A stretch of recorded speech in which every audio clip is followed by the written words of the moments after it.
In the 13th century, the land of Anatolia stood fractured, battered by war and uncertainty. Once unified under the mighty Seljuk Sultanate, the region had fallen into disarray after devastating Mongol invasions. The collapse of centralized power left behind dozens of small, independent Turkish principalities known as beyliks.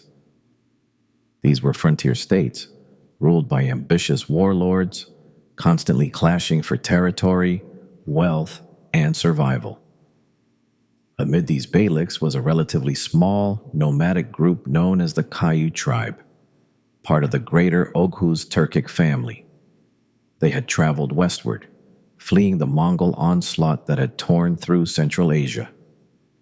Their leader, a man named Ertuğrul, sought refuge and stability for his people. By offering military service to the weakened Seljuk rulers, Ertuğrul was granted control over a small area near Söğüt, a frontier town on the border with the Byzantine Empire. It was here, in this unassuming corner of the world, that the foundation of one of history's greatest empires was quietly laid. Ertuğrul's leadership helped establish the Kayi as a loyal and capable force in the region. But it was his son, Osman, who would take the first decisive steps toward empire. Following Ertuğrul's death, Osman assumed control of the tribe.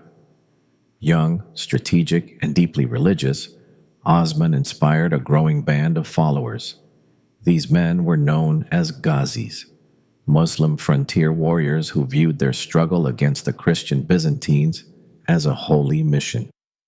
With the Byzantine Empire weakened and distracted by its own internal conflicts, Osman saw opportunity. He began conducting raids on nearby Byzantine towns, expanding his influence through both warfare and diplomacy. He formed alliances with rival tribes, secured trade routes, and positioned himself as a protector of Muslims and even Christians living under Byzantine rule. His leadership combined martial strength with political intelligence, and his following grew rapidly.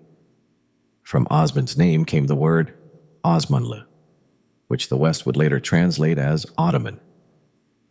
Though still small in size, his principality displayed remarkable organization.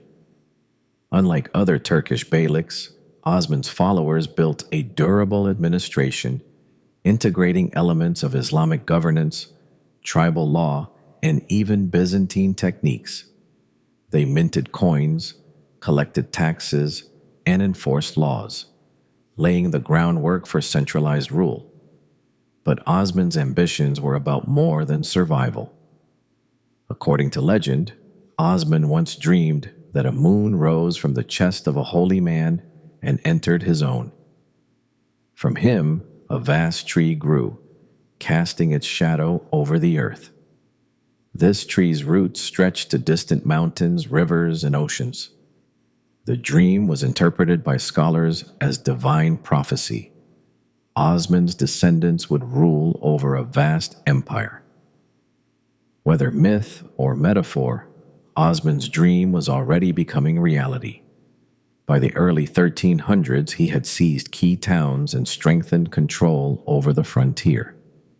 His leadership turned a wandering tribe into a growing state, and his vision transformed a distant borderland into the center of something much larger.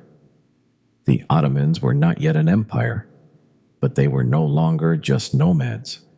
They were now a state in the making, fueled by faith, strategy, and adaptability.